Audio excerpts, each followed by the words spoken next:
Hoy nos metemos de lleno en uno de los capítulos más intensos de la Biblia, Ezequiel 20. Imaginen la escena. Es como un juicio divino, pero donde Dios no es solo el juez, sino también el fiscal, presentando un caso implacable contra su propio pueblo. Todo arranca con una petición que lo pone todo patas arriba. Unos líderes de Israel van a buscar la guía de Dios, pero en lugar de una respuesta lo que se encuentran es un silencio atronador y una acusación en toda regla. La pregunta es inevitable, pero bueno, ¿por qué se iba a negar Dios a ser consultado? Vamos a ver qué hay detrás de todo esto. Para que nos situemos, estamos en el 7º año del exilio en Babilonia. Un grupo de ancianos de Israel se presenta ante el profeta Ezequiel. Quieren una palabra de Dios, algo de guía en medio de toda esa desesperación. Oye, a primera vista parece una petición de lo más razonable, ¿no? Pero la respuesta de Dios es un portazo. A través de Ezequiel declara solemnemente: «Vivo yo, que no os responderé». Imaginen por un momento la tensión en ese lugar. En vez de consuelo, reciben un rechazo frontal. Y este es justo el punto de partida de este juicio divino. En lugar de darles una profecía sobre el futuro, Dios le dice a Ezequiel que rebobine, que mire al pasado. El mandato es clarísimo: hazles conocer las abominaciones de sus padres. La consulta de repente se ha transformado en un juicio y Dios está a punto de hacer un repaso histórico de la infidelidad de Israel. Y así empieza la acusación. Dios no presenta un cargo aislado, no. Lo que hace es desplegar un historial completo de rebelión que se remonta al mismísimo origen de la nación. Dios estructura su caso en 4 actos clave. Empieza en Egipto, con la elección y la promesa. Sigue con la primera generación en el desierto, donde les da sus leyes. Continúa con la segunda generación, a la que le repite sus mandatos. Y todo culmina con la entrada en la tierra prometida. Vamos a ver que en cada una de estas etapas se repite el mismo patrón: gracia divina por un lado y rebelión humana por el otro. Y fíjense en esto, ¿cuál fue el primer mandato de Dios justo después de elegirlos y prometerles una tierra? Abandonad los ídolos de Egipto. ¿Y qué hicieron? Pues se aferraron a ellos. El ciclo de desobediencia empezó literalmente en el minuto 1. Y el patrón continúa en el desierto, claro. Dios les da sus estatutos, leyes pensadas para darles vida, y les entrega el sábado como una señal especial de su pacto. Pero la primera generación los rechaza y sobre todo profana el sábado, un acto que era un símbolo de rechazo directo al Dios que los había apartado para él. Y esto no fue cosa de una sola generación. Como vemos aquí, el problema fue hereditario. Los hijos repitieron punto por punto los pecados de sus padres. En lugar de aprender la lección, su corazón se fue detrás de los mismos ídolos. La rebelión se convirtió, por así decirlo, en una tradición familiar.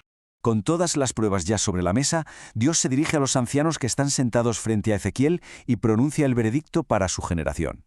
Y bueno, es un veredicto de los que quitan el aliento. Es que ni siquiera al llegar a la tierra prometida, a esa tierra que fluía leche y miel, la idolatría paró. El término Balama se refiere a estos lugares altos, a estos santuarios en las colinas, donde en lugar de adorar a Dios, ofrecían sacrificios a otros dioses, contaminando la misma tierra que Él les había regalado. El veredicto llega con una metáfora que pone los pelos de punta.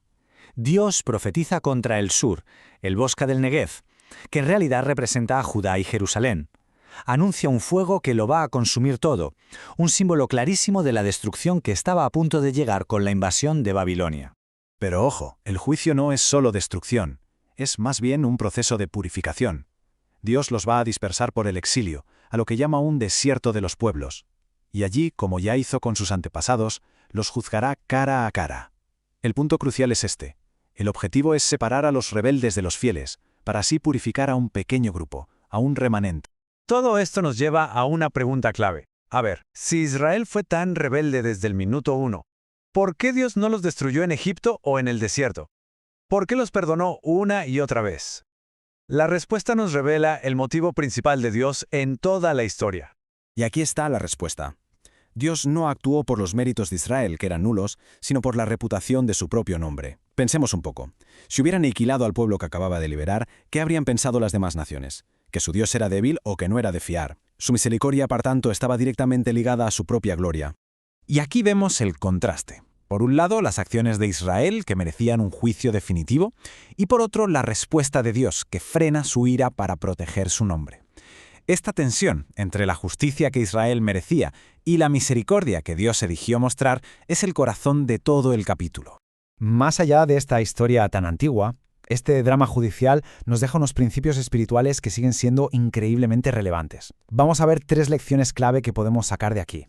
La primera lección, y quizá la más directa, tiene que ver con la intención que hay detrás cuando se busca a Dios. No se trata solo de preguntar, sino de cómo se pregunta. Los ancianos vinieron a consultar a Dios, sí, pero sus corazones no estaban arrepentidos. Querían una solución mágica, no una transformación de verdad.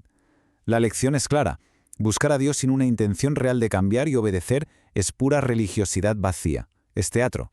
La segunda lección profundiza en el pecado que se repite a lo largo de toda la historia, el problema de tener un corazón dividido por la idolatría. Israel intentó jugar a 2 bandas, adorar a Dios y a la vez a los ídolos, pero Dios quiere una lealtad exclusiva.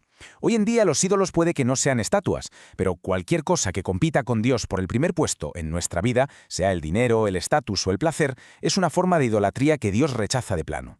Y por último, la tercera lección nos cambia la perspectiva sobre lo que es el juicio divino. Y si no se trata solo de castigar. El exilio y el sufrimiento no eran el fin de la historia, eran el medio para llegar a un fin, purificar a la nación. La disciplina de Dios, aunque sea dolorosa, no busca destruir, sino limpiar. Su objetivo final es siempre la restauración y llevarnos a conocerle de una forma mucho más profunda. Y esto nos deja con una pregunta final para darle vueltas. En un mundo que a menudo ve el juicio solo como un castigo, Ezequiel 20 nos desafía a pensar en una paradoja. ¿Podría ser que el juicio sea en realidad la forma más profunda de misericordia? ¿Un fuego que no busca destruir, sino purificar para abrir camino a una restauración de verdad?